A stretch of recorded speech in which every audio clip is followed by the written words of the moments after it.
Non chiudetevi nell'isolamento, tante volte l'adulto perché è preso dai problemi, il giovane perché non si sente compreso. E bussate, tentate di sfondare, cercate il dialogo sempre e comunque, e se non è sufficiente nel contesto familiare, cercatelo all'esterno, qualcuno che possa aiutarvi ad allacciare questi ponti tra genitori e figli. Così, qualche anno fa, in occasione degli auguri pasquali ai nostri microfoni, Monsignor Pistolato si rivolgeva ai giovani, a quelli più fragili, ma anche a quelli che stavano affrontando le difficoltà della crescita. Perché Don Dino, spentosi a 68 anni dopo essere stato colpito da un ictus alcuni giorni fa, era così. Pensava e si dedicava ai più deboli, ai più poveri, faceva il possibile per aiutarli.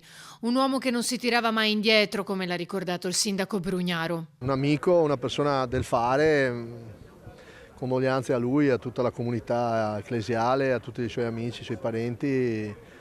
Un amico, non ho parole. A lungo direttore della Caritas diocesana, presidente della Fondazione Groggia, figura di spicco nella chiesa lagunare dove ha ricoperto numerosi ruoli, tra cui quello di vicario episcopale per i servizi generali e gli affari economici della diocesi di Venezia, Monsignor Pistolato da qualche tempo era parroco a Gambarare di Mira. Don Dino lascia un grande vuoto, perdiamo un perno della nostra comunità, molto amato a Mira, a Gambarare, che ormai era a casa sua, con tantissime manifestazioni di affetto e di stima. Un uomo di fede ma anche di polso, che non aveva mai paura di dire ciò che pensava e soprattutto di agire. Qualche tempo fa si era espresso anche a favore della moschea a Mestre. Lui lottava perché le cause della povertà fossero in qualche modo appunto allontanate dalle persone, e questo può essere che abbia dato anche qualche volta fastidio a qualcuno, può essere stato che alcuni atteggiamenti, che forse era anche dovuto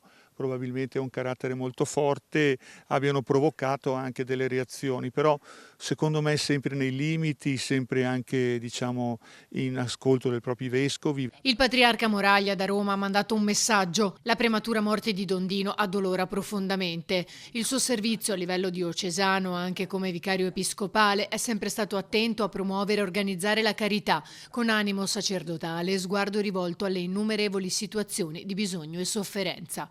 Don Dino resterà nei cuori dei veneziani. Ha saputo trasformare poi il disagio in opportunità lavorative, e questo secondo me è un grande merito, e tutte queste cooperative sociali che lui ha creato, il fatto che continuino a creare, a generare nuove opportunità per persone in difficoltà, penso sia il modo migliore per ricordarlo.